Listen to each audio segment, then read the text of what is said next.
Assalamualaikum warahmatullahi wabarakatuh. Bismillahirrahmanirrahim. Alhamdulillahirabbil alamin. Wa bihi nasta'inu ala umuri dunya waddin. Asyhadu an la ilaha illallah wahdahu la syarika lah wa asyhadu anna Muhammadan abduhu wa rasuluh. Amma ba'd. Para pemirsa channel Mubarak Tri yang selalu saya hormati dan yang selalu saya banggakan di seluruh Nusantara Republik Indonesia, negara yang kita banggakan, negara yang kita cintai. Pada kesempatan ini saya Mubarak, Ketua Pusat Perjuangan Wali Songo Indonesia Laskar Sabilillah dan juga Ketua Jawa Tengah menghimbau kepada seluruh kader-kader PW Laskar Sabilillah untuk meningkatkan kewaspadaannya di lingkungan kita masing-masing, segera dan selalu melakukan koordinasi dengan aparat-aparat keamanan agar tercipta iklim yang kondusif, agar tidak terjadi hal-hal yang tidak diinginkan.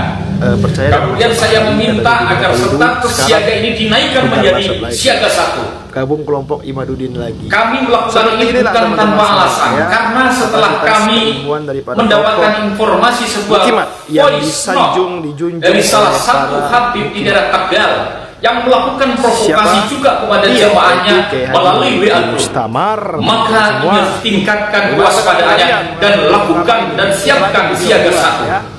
Semuanya harus siaga 1 demi untuk mengantisipasi hal-hal yang tidak diinginkan. Begini, kita dengarkan bersama-sama bagaimana provokasi yang dilakukan oleh salah satu habib di daerah Tegal.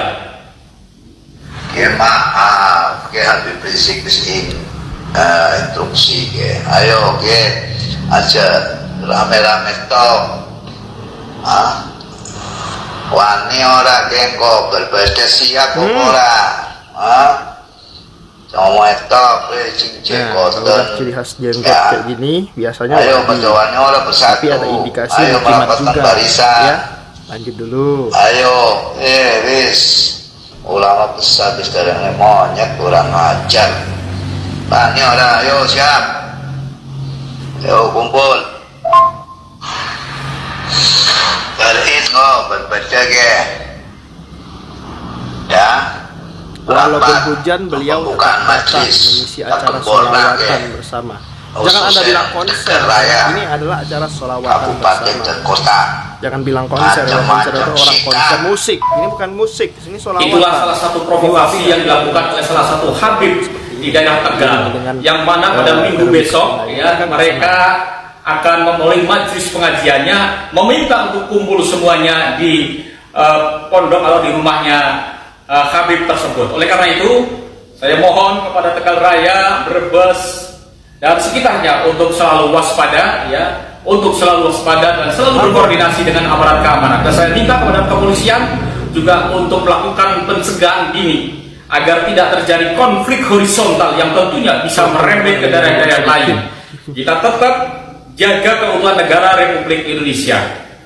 Mari kita bersama-sama gandeng tangan bersama aparat keamanan mencegah terjadinya perpecahan sesama anak bangsa sehingga NKRI tetap jaya. Terima kasih. Wallahul muwaffiq ila aqwamit thoriq. Wassalamualaikum warahmatullahi wabarakatuh. Saya ingin menanyakan masalah itu dalam arti bukan jenengan setuju apa tidak ya, tapi bagaimana kita menyikapi polemik ini sebagai umat Islam, khususnya sebagai anggota NU, warga Nahdien, itu sebaiknya kita menyikapi polemik nasab ini bagaimana? Monggo. Ya.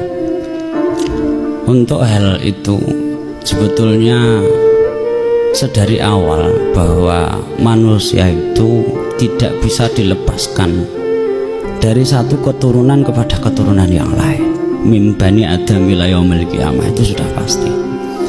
Akan tetapi ketika kita bicara tentang nasab, mungkin secara umum ya sah-sah saja, boleh. Pengertian boleh itu begini. Kalau kita bilang kowe anaknya sopo, kamu anaknya siapa, kamu cucunya siapa, itu boleh. Udah kayak Tetapi dalam hal yang berkembang untuk saat ini adalah berhubungan dengan nasab Nabi. Oke, kita lanjut video ketiga.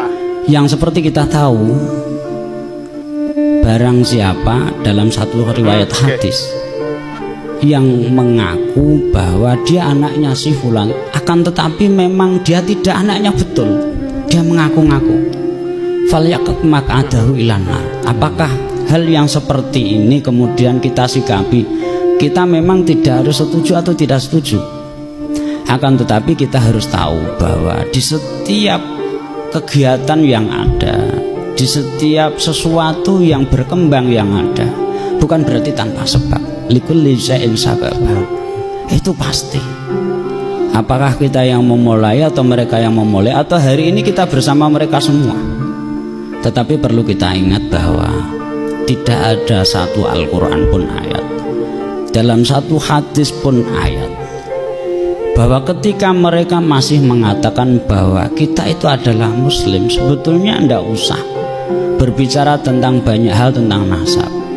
Toh sampai hari ini NU mengatakan dalam pimpinan kita dari PB, kita husnudzon. Kata husnudzon itu sebetulnya kalau kita kaji betul, itu ranahnya tasawuf, ranahnya tasawuf.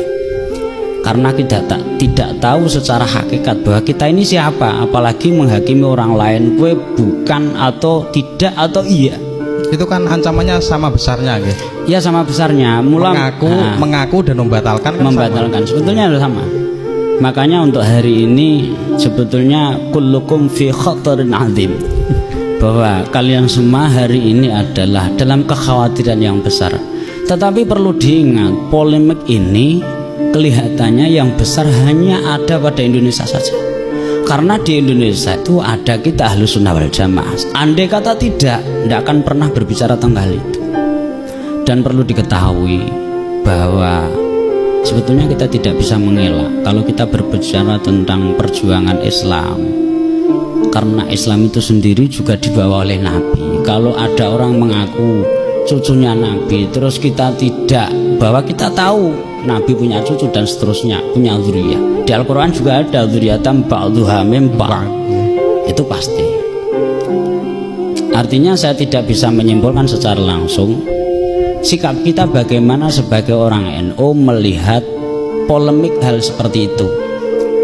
Yang pertama perlu diketahui bahwa di setiap sesuatu yang terjadi itu pasti ada sebab. Likulli syai'in sabab, fatba'a sababa. Apakah fatba'a sababa itu punya kesimpulan apakah nasab itu dibatalkan atau tidak? Nah, insya Allah kita itu yang berada di bawah, apalagi yang berada di ranting, itu adalah penyimak setia insya Allah. Karena kita tahu tidak ada nabi selain nabi yang kita punya untuk hari ini. Andai kata misalkan ada polemik nasab ini, terus kemudian ada keputusan Allah dalam Al-Quran maupun hadis bahwa ada nabi setelah Nabi Muhammad, mungkin kita yo enjoy saja. Jangankan mengaku sebuah nasab, mengaku nabi lo bisa boleh saja. Sayangnya ada al-yauma akmaltu nih gue. Iya. Ada satu ayat al-yauma akmaltu lakum dinakum wa atmamtu alaikum ni'mati wa raditu lakumul islam madina. Itu sudah, agama itu sudah disempurnakan lewat Nabi Muhammad.